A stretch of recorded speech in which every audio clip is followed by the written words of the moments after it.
Imagine witnessing a moment so powerful, it changes history, a royal guard breaking centuries of tradition to stand up for what's right. What would you have done in that situation? Let us know in the comments where you're watching from and how you would react if you were there. And if you love stories of courage, honor, and unexpected twists, make sure to subscribe and turn on notifications, because tomorrow, we have a special story you won't want to miss. Hit that like button and share this video to spread the message. Sometimes, rules are meant to be broken for the right reason. A bully snatched a child's crown. The royal guard's reaction shocked the world. The moment James Blackwood's boot moved, a collective gasp rippled through the crowd. It was subtle, just a shift forward, an inch at most, but to those watching, it was like witnessing a statue come to life. Nathan, still kneeling, his tiny fingers fumbling for the torn remnants of his paper crown, looked up in disbelief. His tear-streaked face was filled with something beyond sadness, pleading. Derek, oblivious to the growing tension, chuckled. "Oh, looks like I got his attention," he sneered, turning back to Nathan. "Don't worry, kid. I'll make you a new one." He bent down, grabbed a wet scrap of paper, and crushed it under his boot. "There. Even better." Murmurs spread through the spectators. Some whispered in outrage. Others lifted their phones, now fully aware that something unprecedented was happening. James' training screamed at him to stop. His orders were clear: never react, never move, never break formation. Yet every fiber of his being resisted that command. His father's words, spoken years ago, echoed in his mind: the uniform exists to protect those who can't protect themselves. Everything else is just ceremony. Derek turned, his cocky smirk fading as he finally noticed James stepping toward him, slow and deliberate. "Hey, man, relax. It's just a joke," Derek stammered, instinctively backing away. James didn't speak. He didn't have to. Every inch of his towering frame, clad in scarlet and gold, radiated authority. He wasn't just a soldier anymore, he was a force. A few feet away, Lieutenant Parker, James' commanding officer, emerged from the guard station, his face pale with disbelief. "Sergeant Blackwood," he barked, his voice sharp with warning. But James didn't stop. For 8 years, he had been the perfect soldier, unwavering, unshakable, untouchable. Not today. He reached Nathan and knelt before the boy, lowering himself to his level, a stark contrast to the rigid discipline he had embodied just moments ago. With gloved hands, James gently gathered the torn remnants of the paper crown and placed them back in Nathan's hands, treating them as if they were priceless treasures. "Your Majesty," James said softly, breaking protocol in the most profound way, "may I assist you?" The crowd fell silent. History had just been rewritten. Nathan's small hands trembled as he clutched the torn pieces of his paper crown, his wide eyes locked on the towering soldier before him. James Blackwood, the unshakable guard of Buckingham Palace, had broken centuries of tradition with a single step forward. But now, he had done something even more unthinkable: he had spoken. The crowd held its breath. Derek's confidence wavered. He had been so sure the guards were nothing but decorations, standing like statues, powerless to react. But this was different. The way James carried himself, the sheer weight of his presence, made it clear that he wasn't just some tourist attraction. He was a soldier, and Derek had crossed a line. "Look, man," Derek scoffed, trying to sound casual, though his voice cracked. "It was just a joke. No harm, no foul." James remained still, his piercing gaze fixed on Derek. But the silence wasn't passive, it was crushing. Lieutenant Parker pushed through the crowd, his face flushed with a mixture of fury and disbelief. "Blackwood, return to your post. Now." James didn't move. Derek smirked at the lieutenant's outburst. "Yeah, listen to your boss, man. You're not supposed to move, right? Not supposed to talk?" He turned back to Nathan and bent down, mockingly whispering, "See, kid? Even the big, scary soldier has to follow the rules." But James had already broken the rules. And for the first time in his career, he had no intention of stopping. With precise, deliberate motion, James lowered his rifle, planting its end firmly on the cobblestone ground. The metallic clang sent a shockwave through the crowd. Gasps filled the air. Phone shot up, recording history in real time. James squared his shoulders, his voice steady and calm. "A man who targets a child," he said, his words carrying weight like an iron gavel, "is no man at all." Derek's bravado shattered. His cocky grin twisted into uncertainty, his posture shifting from arrogance to unease. He glanced around, as if expecting someone to step in, to save him from the very scene he had created. But no one did. The crowd wasn't on his side anymore. He had gone too far. And James Blackwood was about to make sure he never forgot it. Derek's smirk faltered. The weight of James Blackwood's words hung in the air like a guillotine, poised to drop. The towering guard, who should have been an unmovable statue, had just shattered every expectation with a single sentence. The crowd sensed it. This wasn't just about a paper crown anymore. Nathan clutched the medal James had placed in his tiny hands, his tear-streaked face watching with awe. His trembling fingers traced over the edges, feeling the weight of something more than just metal. It was respect. Protection. Something real.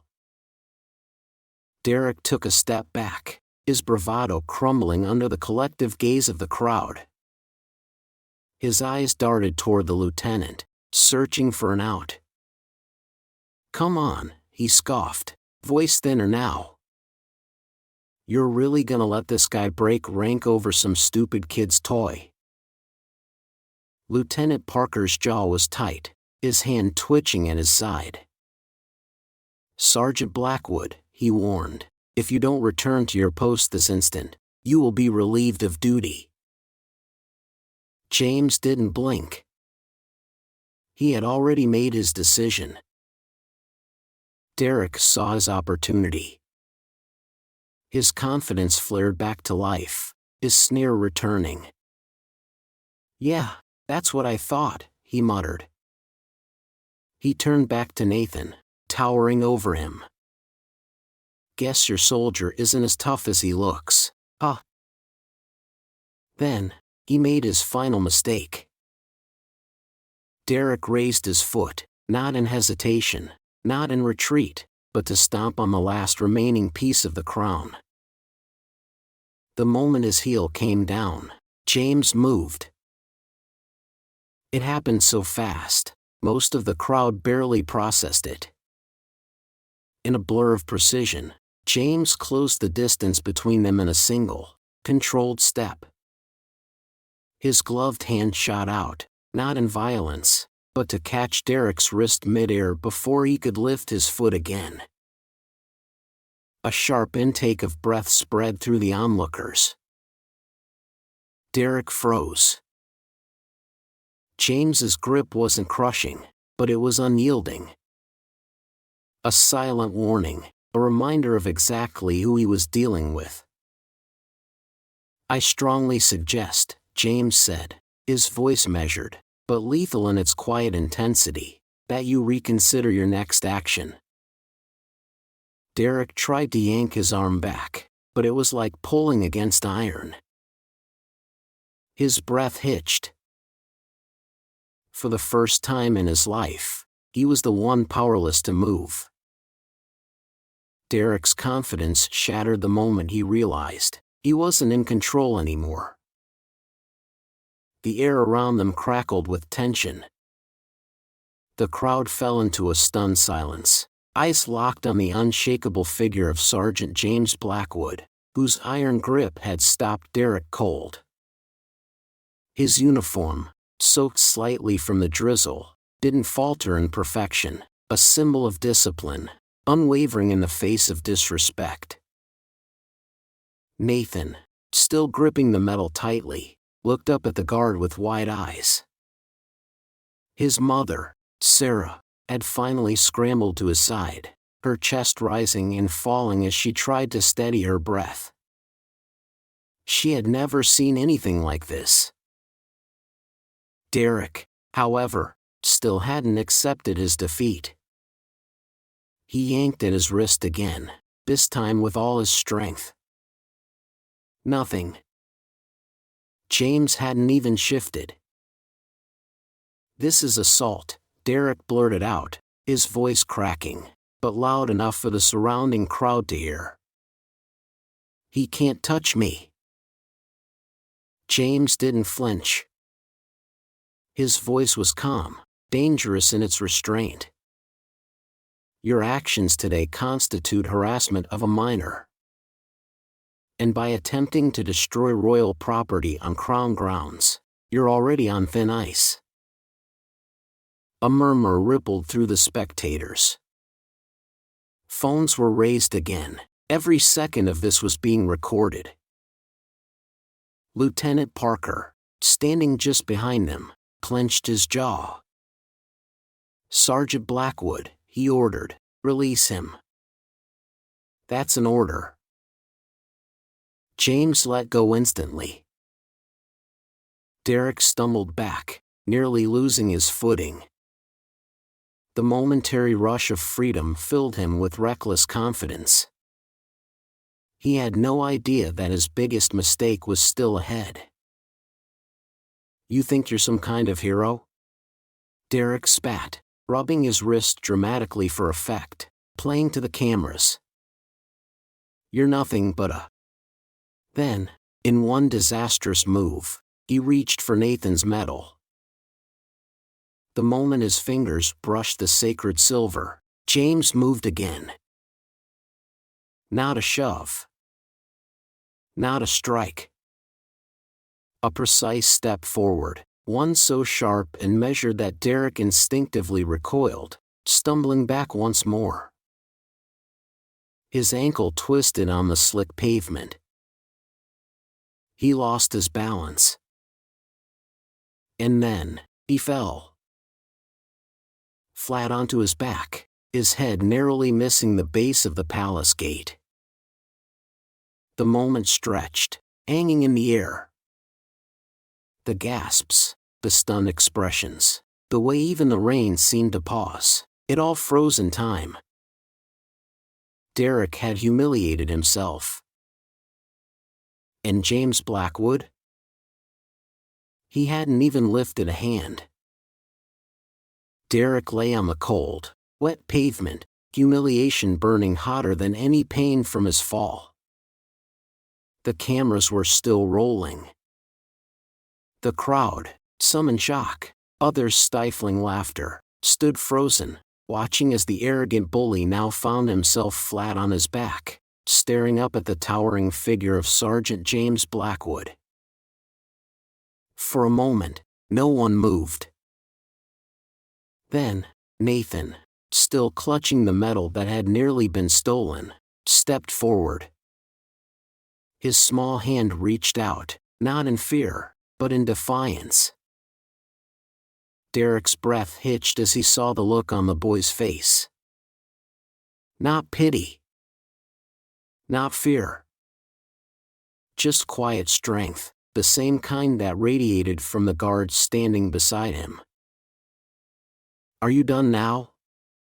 Nathan's voice was soft but carried weight beyond his years. A ripple of murmurs moved through the crowd. Derek's jaw clenched. His fists balled against the pavement, rage battling embarrassment. This wasn't how it was supposed to go. He had meant to make them look ridiculous, make them feel powerless.